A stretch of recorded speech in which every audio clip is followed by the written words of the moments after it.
मैं दुनिया भुला दूंगा तेरी चाहत में, मैं दुनिया भुला दूंगा तेरी चाहत में। ओ दुश्मन जमाना मुझे ना भुलाना, ओ दुश्मन जमाना मुझे ना भुलाना, मैं खुद को मिटा दूंगा तेरी चाहत में, मैं दुनिया भुला दूंगा तेरी चाहत में, तेरी चाहत में। नमस्कार दोस्तों, आप सभी को HNY की तरफ से प्यार भरा नमस्कार। मेरे प्यारे दोस्तों, मेरे प्यारे बच्चों, आज हम आपके बीच में एक बिल्कुल नया टॉपिक लेकर के आया हूँ। इस वीडियो में हम उस टॉपिक के अंतर्गत आप सभी को हमारे संविधान के अंतर्गत जितने भी अब तक मतलब 1947 आज़ादी के बाद जब हमारा संविधान 1950-52 से शुरुआत हुआ, लागू हुआ, और वहाँ से लेकर अब तक मतलब 50 से लेकर 2022 के अंदर जितने भी महत्वपूर्ण जो संशोधन हुए हैं, मैं उन्हीं संशोधनों के अंतर्गत आपके बीच में यह सेवा देने वाला हूं। आपको मैं बताऊंगा कि मुख्य रूप से कौन कौन से संशोधन हुए और उन संशोधनों में क्या क्या परिवर्तन हुआ।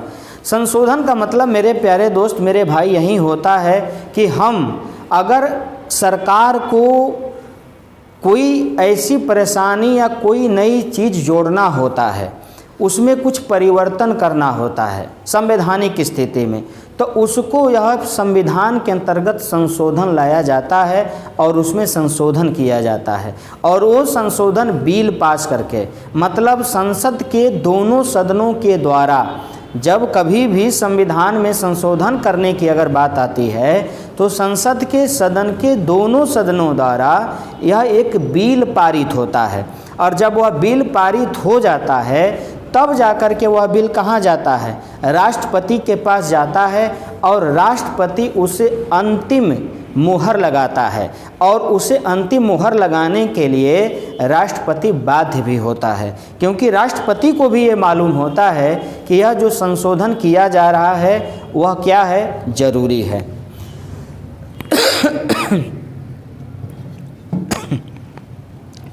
तो मेरे भाई, मेरे दोस्त, मेरे प्यारे बच्चे, अब मैं आपको एक एक संशोधन के द्वारा, एक एक संशोधन के द्वारा मैं आपको लेकर के आगे बढ़ूंगा और बताऊंगा कि हमारे संविधान के अंतर्गत जो महत्वपूर्ण संशोधन शुरू में हुआ था और अब तक जो हुआ है वह क्या क्या है। तो मैं प्रथम आपको संशोधन लेकर चलूँगा मेरे भाई, मेरे दोस्त। तो प्रथम संशोधन आपके सामने दिख रहा है इस बोर्ड पे, तो आप उसके बारे में ज़रा गौर करिएगा मेरे भाई, मेरे बच्चे। तो प्रथम संशोधन जो है वो आपको क्या कह रहा है? 1951 में जो पहला संशोधन हुआ था वो 1951 में 1951 में। और संविधान हमारा लागू कब हुआ था? तो संविधान हमारा लागू हुआ था 1950 में, 26 जनवरी 1950 में। तो गौर करिएगा मेरे बच्चे, जब 1951 में पहला संशोधन हुआ तो क्या हुआ इसमें? मतलब 1991 में जो पहला संशोधन हुआ तो क्या किया गया इसमें? तो इस संशोधन में 9वीं अनुसूची जोड़ी गई। बात हमारी समझ रहे हैं मेरे भाई, मेरे बच्चे? 1950 तक, जैसा कि मैं आपको मालूम करा देता हूं, और पिछले हमने वीडियो में डाला था कि महत्वपूर्ण अनुच्छेद क्या हैं और उनमें क्या क्या होता है, किस किस का हम लोग अध्ययन करते हैं। तो उसी में हमने बताया था कि संविधान में जब संविधान हमारा लागू हुआ 1950 में, तो उस 1950 में जब संविधान लागू हुआ तो वहाँ तक हमारे संविधान के अंतर्गत 8 सूची थी, अनुसूची थी। कितनी सूची थी मेरे बच्चे? 8 अनुसूची थी। लेकिन धीरे धीरे संशोधन के द्वारा अनुसूची की संख्या क्या की गई? बढ़ाई गई। तो यहीं से आप देख लीजिए कि बढ़ी है कि नहीं बढ़ी है, गौर करिएगा ज़रा। तो 1991 में पहला जो संशोधन हुआ तो 9वीं अनुसूची को क्या किया गया? जोड़ा गया। इस संशोधन द्वारा अभिव्यक्ति की आज़ादी, मतलब फ्रीडम ऑफ एक्सप्रेशन, अभिव्यक्ति की आज़ादी पर उचित प्रतिबंध लागू किया गया।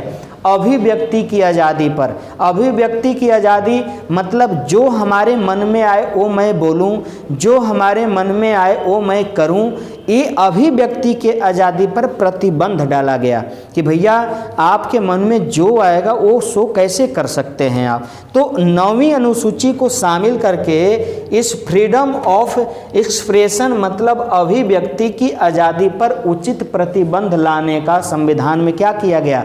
प्रतिक्रिया अपनाई गई। वो कौन संशोधन द्वारा? तो प्रथम संशोधन द्वारा। कब हुआ था मेरे बच्चे? तो 1951 में हुआ था। अब हम चलेंगे आपको लेकर के सेकेंड संशोधन में, और सेकेंड संशोधन जब हुआ, चौथा संशोधन हमारे संविधान के अंतर्गत, तो आपको 1955 में हुआ। चौथा जो संशोधन हुआ मेरे बच्चे वो 1955 में हुआ, और 1955 में हुआ चौथा संशोधन। तो क्या हुआ इसमें? तो इस संशोधन के तहत निजी संपत्ति को लोकहित में सरकार अधिग्रहण कर सकती है। मतलब इसमें क्या किया गया कि इस संशोधन के द्वारा 1955 में हुआ, इस संशोधन के द्वारा निजी संपत्ति को लोकहित में सरकार अधिग्रहण कर सकती है। अब जैसे सच फॉर एग्जाम्पल मान लिया जाए कि आपका सड़क है और उस सड़क के अंदर आपकी ज़मीन पड़ जाती है, या रेलवे ट्रैक बिछ रहा है, लाइन बिछ रही है, 4 लेन बिछ रहा है, उसमें आपकी ज़मीन पड़ जाती है। ठीक है, तो सरकार अगर चाहेगी तो आपकी निजी संपत्ति को भी अधिग्रहण कर सकती है। सुप्रीम कोर्ट में भी इसके लिए आप कभी भी दाखिला नहीं कर सकते हैं, चैलेंज नहीं कर सकते। बात हमारी समझ रहे हैं? कौवें संशोधन के तहत, तो चौथे संशोधन के तहत ये लागू किया गया कि सरकारी संपत्ति मतलब सरकार आपकी निजी संपत्ति को भी अगर लोकहित में उसकी ज़रूरत है, मान लिया सड़क को चौड़ा करना है तो वहाँ लोकहित में आपकी निजी संपत्ति को, ज़मीन को सरकार ले सकती है। रेलवे ट्रैक बिछाना है, वहाँ उसको चौड़ाकरण करना है तो आपकी निजी संपत्ति को, ज़मीन को भी सरकार ले सकती है। हाँ, लेकिन एक काम करेगी कि आपके उस ज़मीन की संपत्ति की जो मुआवजा होगा उसको सरकार देने के लिए बाध्य होती है। ऐसा नहीं कि आपका वो निजी संपत्ति सरकार इसी तरह ले ले और उसे बेवजह का अपना यूज कर ले और आपका उसका मुआवजा न दे। ये आपको कंडीशंस है, इसमें देना पड़ेगा। इसमें न्यायालय में चुनौती नहीं दे सकती बच्चे, कभी भी न्यायालय में चुनौती नहीं दे सकते, उसको आपको मानना ही पड़ेगा। अब हम आगे बढ़ते हैं भाई, अगला बढ़ते हैं। अब हम आगे बढ़ते हैं आपके बीच में मेरे दोस्त, मेरे भाई, 7वां संशोधन। गौर करिएगा, कौन सा संशोधन? तो 7वें संशोधन के अंतर्गत हम लेकर आगे बढ़ते हैं। तो 7वां संशोधन क्या कह रहा है तो गौर करिएगा। यह कब हुआ था मेरे बच्चे? तो 1956 में हुआ था। तो क्या कह रहा है? इस संशोधन में भाषाई आधार पर राज्यों का पुनर्गठन किया गया। मतलब इस संशोधन में भाषाई आधार पर राज्यों का क्या किया गया? पुनर्गठन किया गया। और उस पुनर्गठन में केंद्र शासित प्रदेश और राज्य वर्गीकृत किए गए। मतलब केंद्र शासित प्रदेश भी और राज्य भी क्या किए गए मेरे बच्चे? तो वर्गीकृत किए गए भाषाई आधार पर। अब जैसे कि पंजाब है तो पंजाबी भाषा है, असम है तो अपने कल्चर के लिए अलग हो गया, हरियाणा है तो अपने हिंदी भाषी के लिए अलग हो गया। ये जितने भी आपको राज्य भाषाई आधार पर वहाँ पर इंडिकेट किए गए, लागू किए गए, तो वो कौन से संशोधन के जरिए?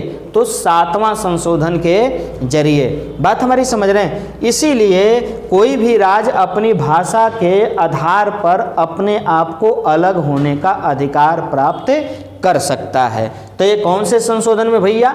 तो 7वां संशोधन में।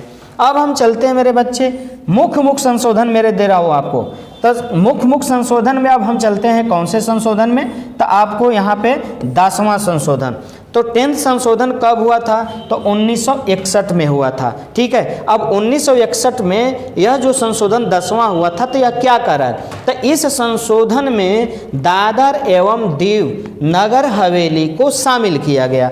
बात हमारी समझ रहे हैं, इस संशोधन में दादर एवं दीव नगर हवेली को क्या किया गया मेरे बच्चे, शामिल किया गया। कौने संशोधन में, तो 10वें संशोधन 1961 के तहत।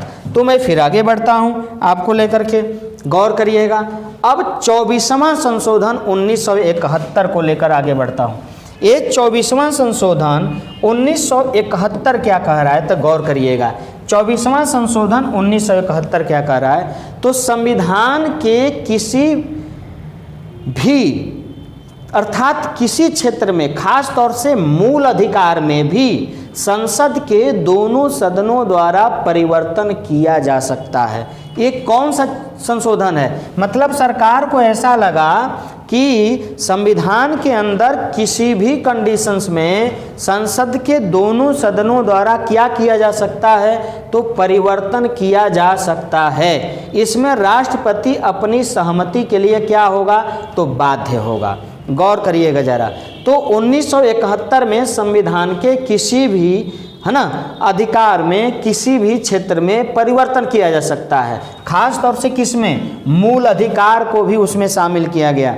और मूल अधिकार में पहले आपको मालूम होना चाहिए कि संपत्ति का अधिकार भी था, लेकिन इसको यह 24वें संशोधन के तहत क्या कर दिया गया, उसमें परिवर्तन करने की शक्ति दी गई कि सदन के द्वारा परिवर्तन किया जा सकता है और राष्ट्रपति उसको मानने के लिए क्या है, बाध्य होता है। तो कौन से संशोधन द्वारा मेरे बच्चे, तो 24वां संशोधन द्वारा। अगर बात आती है 42वां 42 संशोधन की, तो यह 1976 में हुआ था।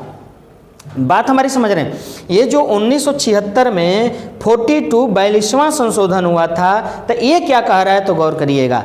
इस संशोधन को लघु संविधान कहा जाता है। लघु मतलब छोटा, अर्थात हमारा जो संविधान है वह बड़ा संविधान है, मूल संविधान है। ठीक है, अगर लघु संविधान की बात आती है तो किस संशोधन को, तो 42वां 42 संशोधन को लघु संविधान भी कहा जाता है। तो क्यों कहा जाता है, तो इस संशोधन को लघु संविधान इसलिए कहा जाता है क्योंकि इसमें व्यापक परिवर्तन हुआ था। इसमें क्या हुआ था मेरे बच्चे, तो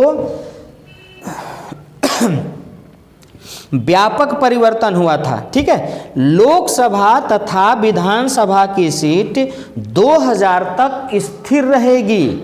मतलब लोकसभा की भी सीट और विधानसभा की भी सीट जो 1976 में था वहीं अब भी अर्थात 2000 तक स्थिर रहेगा। इसमें कोई परिवर्तन नहीं किया जा सकता है। बात हमारी समझ रहे हैं। उसके बाद आपको मैं इसमें बताऊंगा 42वें संशोधन में इसको इसलिए बड़ा कहा जाता है कि उसमें व्यापक परिवर्तन हुआ था। ठीक है, इसमें ये परिवर्तन तो हो ही गया था, लोकसभा विधानसभा की सीट 2000 तक सीमित स्थिर रखी गई थी, लेकिन एक और था, इसमें क्या किया गया था कि लोकसभा मतलब लोक और राज, बात हमारी समझ रहे हैं मेरे बच्चे, लोकसभा और राज्यसभा की जो आयु मतलब काल था, टाइम पीरियड था, वो 6 साल तक निहित किया गया था।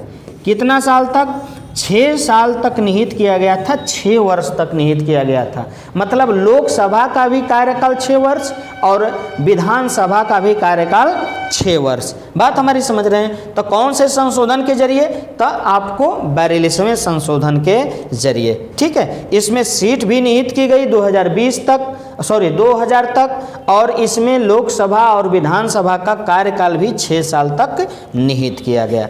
अब हम चलते हैं आपको लेकर के आगे वाले संविधान संशोधन में, और आगे वाले संविधान संशोधन कह रहा है आपका कौन सा है भाई मेरे बच्चे? तो आपका 44वां संविधान संशोधन है जो 1978 में हुआ। बात हमारी समझ रहे हैं? तो यह कह रहा है कि इसमें लोकसभा तथा राज्यसभा का कार्यकाल घटाकर राज्यसभा का क्या, यहाँ आपको विधानसभा होगा। क्या होगा मेरे भाई? यहाँ आपको विधानसभा होगा। मतलब लोकसभा तथा विधानसभा का कार्यकाल घटाकर कितना साल कर दिया गया? तो 5 वर्ष कर दिया गया। बात हमारी समझ रहे हैं? 5 वर्ष कर दिया गया। लेकिन आपको मैंने अभी तुरंत बताया कि जो 42वां संशोधन था उसमें लोकसभा और विधानसभा का कार्यकाल कितने साल का था? तो 6 साल का था।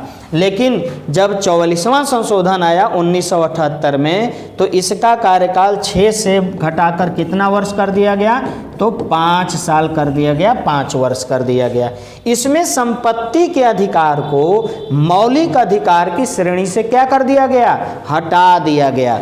मतलब संपत्ति के अधिकार को मौलिक अधिकार की श्रेणी से हटाकर अनुच्छेद 300 के ए के अंतर्गत विधिक अधिकार बना दिया गया। मतलब कानूनी अधिकार बना दिया गया।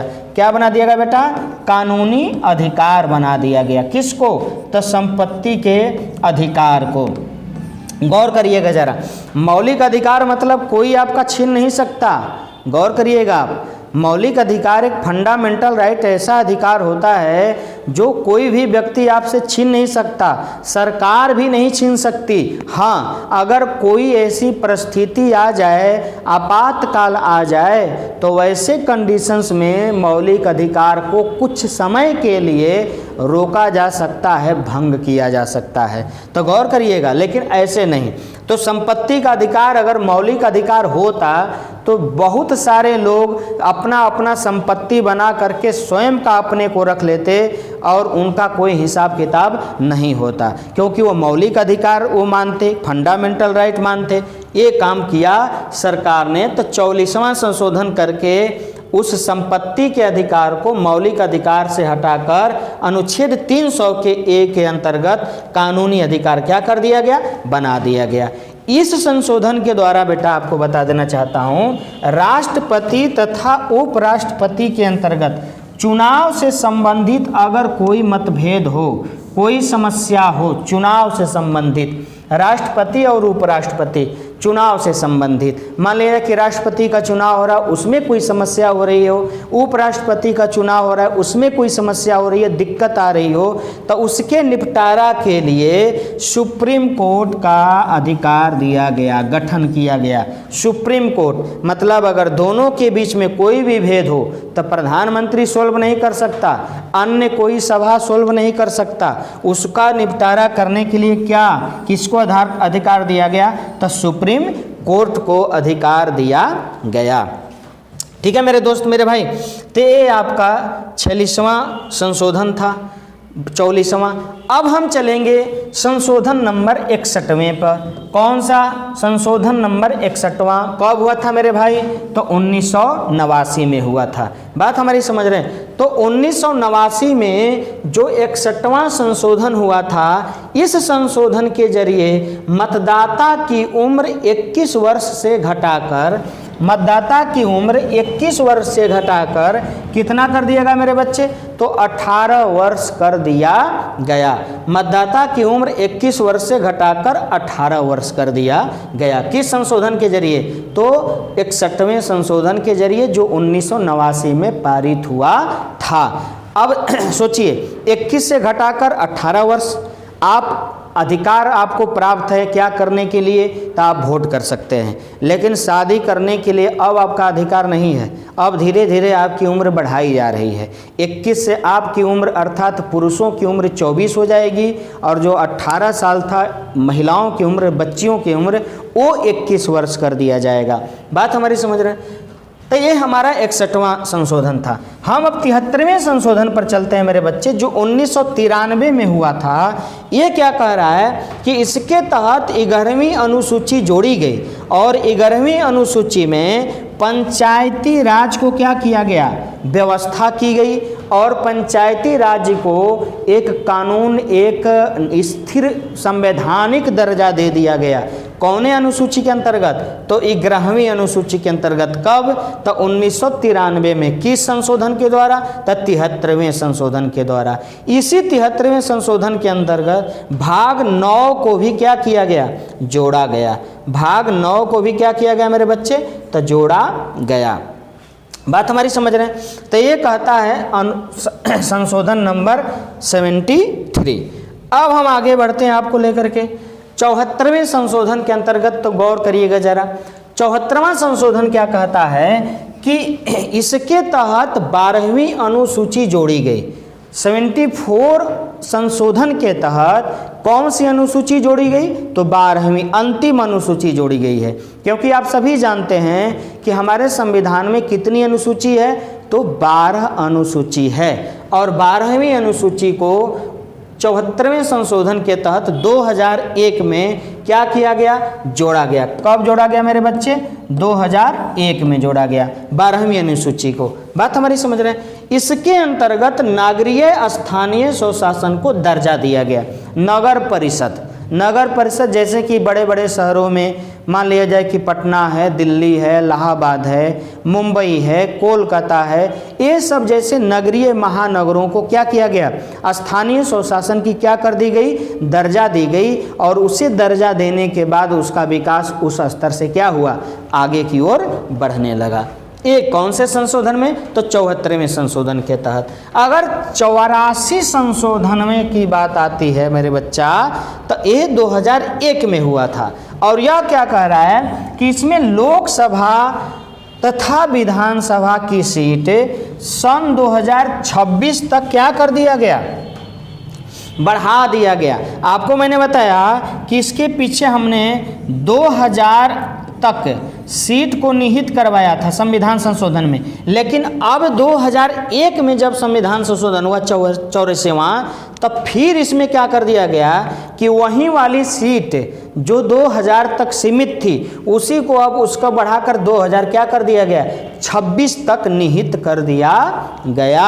मतलब 2026 तक अब बदला बदली होने वाला नहीं है। अगर बिहार की विधानसभा की सीट 243 है, लोकसभा की सीट पूरे भारत में 545 है, तो यहीं रहेगा कब तक? 2026 तक। बिहार का कितना रहेगा? 2026 तक। अगर उत्तर प्रदेश की बात आती है 403 सीट है, तो ये कब तक रहेगा? तो 2026 तक रहेगा। बात हमारी समझ रहे हैं? तो 84वां संशोधन के तहत ये काम किया गया सन 2001 ईस्वी में। अगले संशोधन पर चलते हैं मेरे बच्चे, मेरे भाई। 25वां संशोधन 85 संशोधन क्या कह रहा है? तो आप गरज गौर करेंगे इस पे। ये 85वां संशोधन क्या कह रहा है मेरे बच्चा? 2001 में हुआ था कि ST/SC का आरक्षण का प्रावधान किया गया। जो SC/ST हमारे समाज के लोग हैं उनको क्या किया गया? तो आरक्षण का क्या कर दिया गया? प्रावधान कर दिया गया, निहित कर दिया गया। कौन से संशोधन के अंतर्गत? तो 25वां संशोधन के अंतर्गत। अगर हम 86वें संशोधन में आते हैं, 2001 में ही हुआ था, तो अनिवार्य शिक्षा के अधिकार को, अनिवार्य शिक्षा के अधिकार को मौलिक अधिकार में क्या कर दिया गया? जोड़ दिया गया। कौन से संशोधन के अंतर्गत मेरे बच्चा? तो 86वें संशोधन के द्वारा। अनिवार्य शिक्षा मतलब कहने का मकसद यह है कि अनिवार्य शिक्षा क्या होता है? गौर करिएगा जरा। अनिवार्य मतलब आपको जरूरी है, लेकिन आपको जरूरी है, अगर कोई आपको रोकना चाहता है तो आपको रोक सकता है, वो अनिवार्य हो गया। लेकिन अगर उसे अनिवार्य से फंडामेंटल राइट, मौलिक अधिकार में शामिल कर दिया गया, तो फिर आपको किसी की हिम्मत नहीं है कि उसको क्या कर सकता है? रोक सकता है। सरकार भी आपको नहीं रोक सकती, आम आदमी भी नहीं रोक सकता, क्योंकि आप उसके विरुद्ध में सुप्रीम कोर्ट न्यायालय का शरण ले सकते हैं और वह न्यायालय आपको अधिकार 100% देगी कि नहीं, आपका अधिकार बनता है कि आप शिक्षा को ग्रहण करें। तो ये कंडीशंस किया गया 86वें संशोधन के अंतर्गत। अनिवार्य शिक्षा के अधिकार को मौलिक अधिकार बनाया गया। पहले ऐसा नहीं होता था। पहले क्या होता था मेरे बच्चे, तो पहले रोका जाता था, स्टॉप किया जाता था कि नहीं, आप अगर निम्न स्तर से हैं तो आपको पढ़ाई नहीं किया जा सकता है, आप निचली जाति के हैं तो आपको नहीं पढ़ने का अधिकार है। इन्हीं सब चीज़ों को लेकर के बाबा साहब भीमराव अंबेडकर ने ऐसा काम किया और इसको मौलिक अधिकार के अंतर्गत अर्थात खुद संविधान में इसमें परिवर्तन करने का काम किया कि नहीं, परिवर्तन किया जा सकता है, संशोधन किया जा सकता है। तो संशोधन हो करके मौलिक अधिकार में किसको ला दिया गया, तो शिक्षा के अधिकार को। किसको ला दिया गया मेरे बच्चे, तो शिक्षा के अधिकार को मौलिक अधिकार में जोड़ दिया गया। अब 91वें संशोधन के अंतर्गत हम चलेंगे जो 2003 में हुआ था, तक केंद्र और राज्य में मंत्रियों की संख्या सदन की कुल संख्या का 15% ही होगा। कितना परसेंट, 15%। कौन से संशोधन के जरिए, 91वें संशोधन के जरिए। मतलब अगर जितनी भी सदन की सीटें हैं उस सीट के अंतर्गत आप केवल 15% ही मंत्रियों का निर्माण कर सकते हैं, मंत्रियों की नियुक्ति कर सकते हैं। ऐसा नहीं कि आपकी विधानसभा सीटों में 100 सीट आ गई तो 100 लोगों को मंत्रालय दे दीजिएगा, ऐसा कुछ नहीं है। उनमें से आपको 15% ही मंत्री पद क्या किया जाएगा, बांटा जाएगा। अगर 100 जीते हैं तो 100 का 15% निकाल लीजिए, कितना होगा, तो 15 होगा। तो वो 15 लोग का नियुक्ति किया जा सकता है मंत्रालय के अंतर्गत। तो ये 91वें संशोधन के अंतर्गत जो 2003 में किया गया था। बात हमारी समझ रहे हैं मेरे बच्चे। अब हम आगे बढ़ते हैं 101वां संशोधन 2017। याद करने की चीज़ है आपको, 101वां संशोधन 2017 संविधान से एक नया अनुच्छेद 246 इसमें क्या किया गया, जोड़ा गया। एक नया अनुच्छेद 246 क्या कर दिया गया मेरे बाबू, जोड़ दिया गया। क्यों, इसकी आवश्यकता क्यों पड़ी, क्योंकि इसी के अनुच्छेद के तहत 1 जुलाई 2017 से जीएसटी मतलब वस्तु एवं सेवा कर को क्या कर दिया गया, लागू कर दिया गया। अगर आपसे कोई सवाल पूछे कि जीएसटी अर्थात वस्तु एवं सेवा कर किस संशोधन के जरिए शामिल किया गया, तो 101वां संशोधन। अगर कोई पूछे कि कौन से अनुच्छेद के तहत शामिल किया गया, तो 246 का क के अंतर्गत इसको क्या कर दिया गया, जीएसटी को जोड़ा गया है। कब, तो 1 जुलाई 2017 से मेरे बच्चे। 3 प्रश्न आपके सामने। अगर आपसे कोई पूछे कि जीएसटी कब लागू हुआ, तो 1 जुलाई 2017 को। अगर आपको कोई पूछे कि संविधान के कौवें संशोधन के तहत इसको लागू किया गया, तो 101वें संशोधन। अगर आपसे कोई पूछे कि कौन से अनुच्छेद के तहत, तो 246 का क के अनुच्छेद के तहत इसको क्या कर दिया गया, लागू कर दिया गया। किसको, तो जीएसटी को। अगर बात आती है 123वें की, तो 123वें संशोधन में क्या किया गया, तो राष्ट्रीय पिछड़ा वर्ग आयोग NBCC का क्या किया गया मेरे भाई, तो देखेंगे मेरे बच्चे 123वां संशोधन 2018 में यह क्या किया गया, तो राष्ट्रीय पिछड़ा वर्ग आयोग का गठन किया गया। मतलब NBCC मतलब जो बीसी के अंतर्गत राष्ट्रीय अन्य पिछड़ा वर्ग जो था उसको इसमें क्या किया गया, उसको एक निहित गठित कर दिया गया और उसके लिए एक अलग से प्रावधान कर दिया गया कि इस कैटेगरी से जितने भी बिलोंग करने वाले लोग हैं उनको एक अलग आरक्षण दिया जाएगा। बात हमारी समझ रहे हैं। तो कौन से संशोधन के जरिए, तो 123वें संशोधन के जरिए। अब हम चलते हैं 123वें के बाद एक संशोधन स्वयं से लेकर के 124वां। कौन सा संशोधन भाई, तो 124वां संशोधन है मेरे भाई।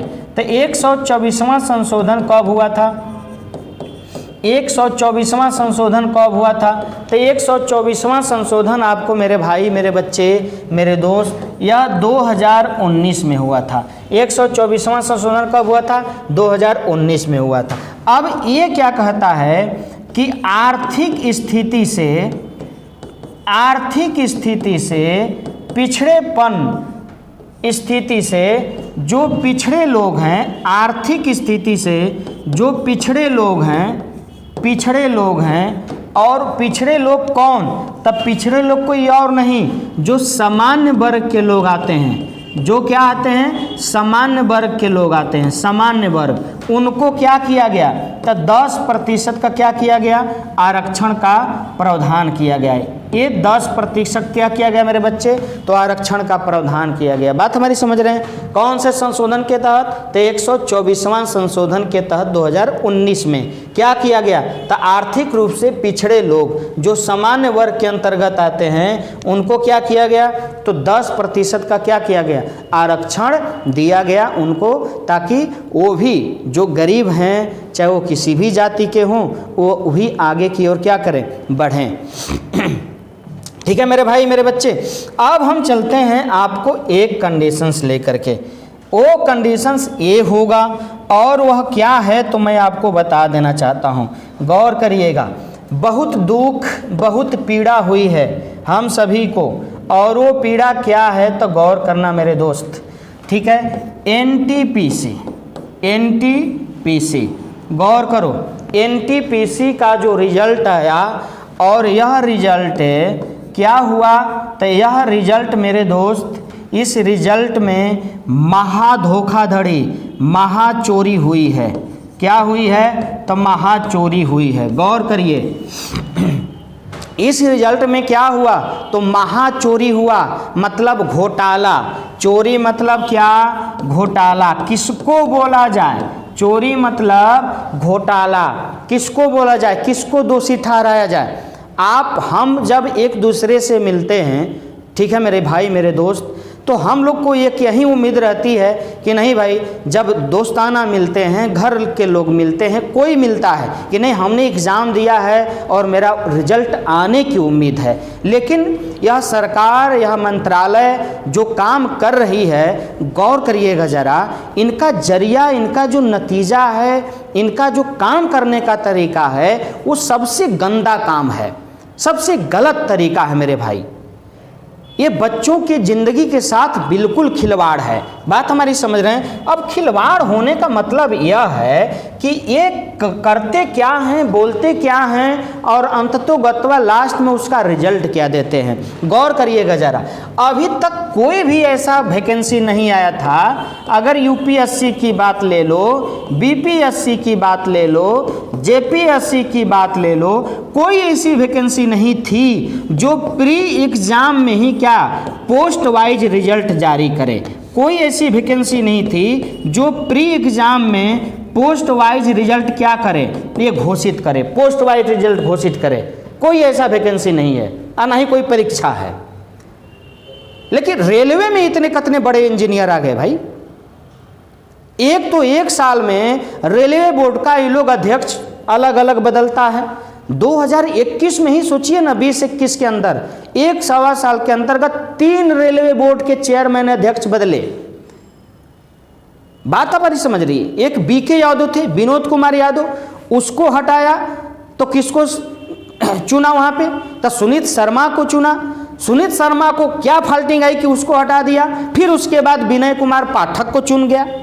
अब इतने जब मास्टर बदलोगे तो कहाँ से पढ़ाओगे? आप बच्चों के साथ जिंदगी से खिलवाड़ क्यों खेल रहे हो भाई?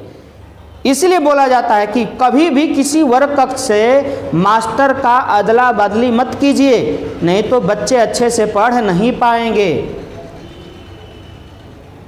क्या करें हम लोग बताइए जरा। हमारा बच्चा कोई 65 नंबर लाया, कोई 70 नंबर लाया, कोई 68 नंबर लाया, ये ला करके बच्चा क्या है? फेल है, उसका रिजल्ट नहीं आया। कितना दुख होता है, कितना उस पर आघात पहुंचता है मेरे दोस्त। एक तो कोई भी बहाली यह समय से नहीं करता। गौर करिए जरा, कोई भी बहाली समय से नहीं करता है। 2019, 2020, 2021 और ये 2022 कोई भी बहाली अपने मन से नहीं करता मेरे भैया। 2019 में आया, एग्जाम नहीं ले रहा था, फार्म भरवा लिया 5500 रुपया लेकर के। पहले बताइए इतना फी था? बोला था कि नहीं 400 आपका देंगे, 400 रिटर्न करेंगे। क्या रिटर्न करेंगे? तुम ले क्यों रहे हो? काहे लिए ले रहे हो भाई? इसका जवाब है कि नहीं 100 के जरिए हम 500 लेते हैं। क्यों? क्या मतलब है इसका?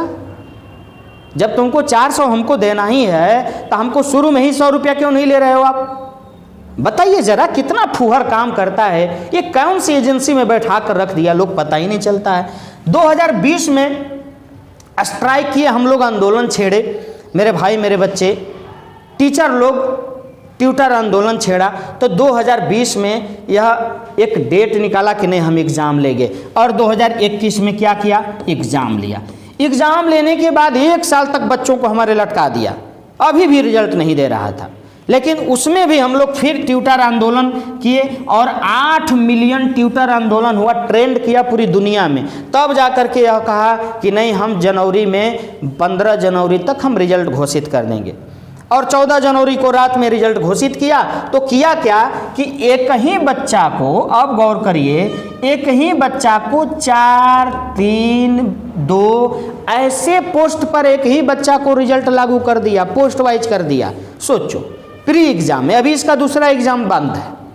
तो गौर करिए जरा, एक बच्चा कहीं एक ही तब पोस्ट पर जाएगा लास्ट में, बाकी जो 4 उम्मीद लेकर के बैठे हुए थे 20 गुना रिजल्ट के अंतर्गत की आएगा तो हम लोग भी क्वालिफाइड करते, लास्ट में वो छटता अलग की चीज़ है। लेकिन पहले आपको रिजल्ट तो देना चाहिए था। अरे कैसे आप बैठे हो यार, बताओ जरा, किस स्तर से, कौन से मुंह लेकर के बैठे हो आप लोग? क्या करता है आप लोग का बच्चा बच्ची? क्या समझ रहे हो हम अमीर हो करके? हमारे मीडियम परिवार से जो बिलोंग करने वाले बच्चे हैं, तैयारी कर रहे हैं रेलवे की, तैयारी कर रहे हैं बैंक की, IBPS की, क्या मजाक बना रही हो भाई? ये इतना बड़ा कष्ट आप लोग मत दो। नहीं तो ये आप सोच लो कि ये युवाओं का देश है। 65% युवा है हमारे देश का, 65%, 1-2% नहीं। ये जो तुमको मूर्ख बनाना था वो पहले वाले को बनाया, अब नहीं बना सकते हो। अब ये मूर्ख नहीं है, अपने लड़ने के लिए, अपने हक के लिए, ये लड़ाई लड़ने के लिए बिल्कुल क्या हैं, तैयार हैं। ये दिमाग में आप रख लो। इसीलिए धोखाधड़ी मत करो मेरे बच्चों के साथ।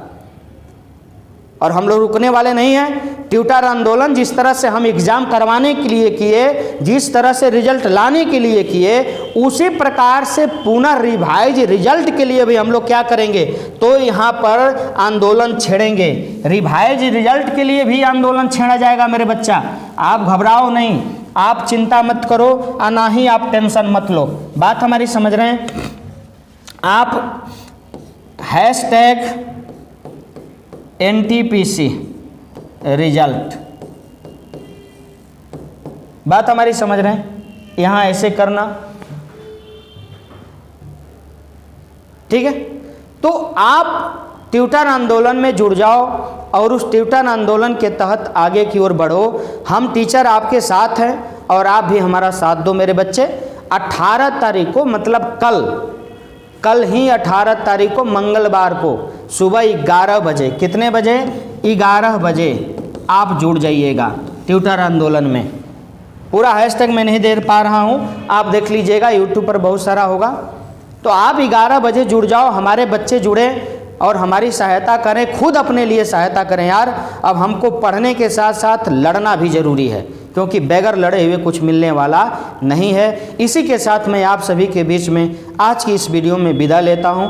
बहुत बहुत धन्यवाद। जय हिंद, जय भारत।